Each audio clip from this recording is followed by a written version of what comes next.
గేట్లు మూసేస్తేనే సమస్య పరిష్కారం అవుతుందని కాదు. ఆ సైడు ఈ సైడు దాని మీద ఆ బ్రీచ్ ఉంది. ముందు ఆ బ్రీచ్ క్లోజ్ కావాలి. అది వైఎస్ఆర్ కాంగ్రెస్ పార్టీలో ఆ బ్రీచ్ పడింది.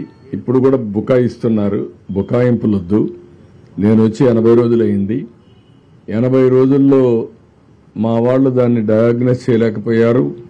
రెండోది అన్ఎక్స్పెక్టెడ్గా హెవీ రెయిన్స్ వచ్చాయి. మీ మానవ ఫెయిల్యూర్. రెండో పక్కన ఇది ఇప్పుడు మాట్లాడుతున్నారు ఏదో మా మీద నెడుతుందని. ఎవరి మీద నెట్టక్కర్లా.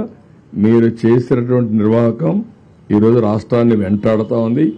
ప్రజలకు అన్ని ఇబ్బందులు వచ్చాయి. ఇది ఒకటే కాదు, అడుగడుగున అడ్మినిస్ట్రేషన్ మొత్తం ఫెయిల్ అయింది. ఒక మాట చెప్పాలంటే ఒక వెంటిలేటర్ పైన పెట్టే పరిస్థితికి వచ్చారు ఈ రాష్ట్రాన్ని.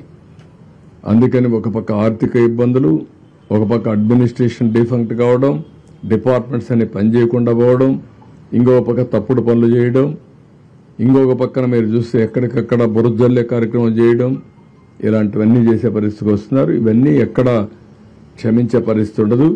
ప్రజల్లో కూడా చైతన్యం తీసుకొస్తాం. ఒకటే గుర్తుపెట్టుకోండి, రాజకీయ పార్టీకి ఉండవలసిన లక్షణాలు ఒక్క లక్షణం కూడా ఈ పార్టీకి లేదు. నేను చాలా పార్టీలు చూశాను 45 సంవత్సరాల్లో. ఏ పార్టీ ఇలాంటి పార్టీ ఉండదు. ఒక రౌడీలను పెట్టుకొని, గూండాలను పెట్టుకొని రాజకీయ పార్టీ నడపాలి, నేరాలు ఘోరాలు చేయాలంటే కుదరదు. ఆ విషయం గుర్తుపెట్టుకోండి. నేను నిన్న ఈరోజు ఎప్పుడు చూస్తున్నాను, ఇంకా బుకాయిస్తున్నారు. బుకాయింపులు మానండి, వాస్తవాలకు రండి.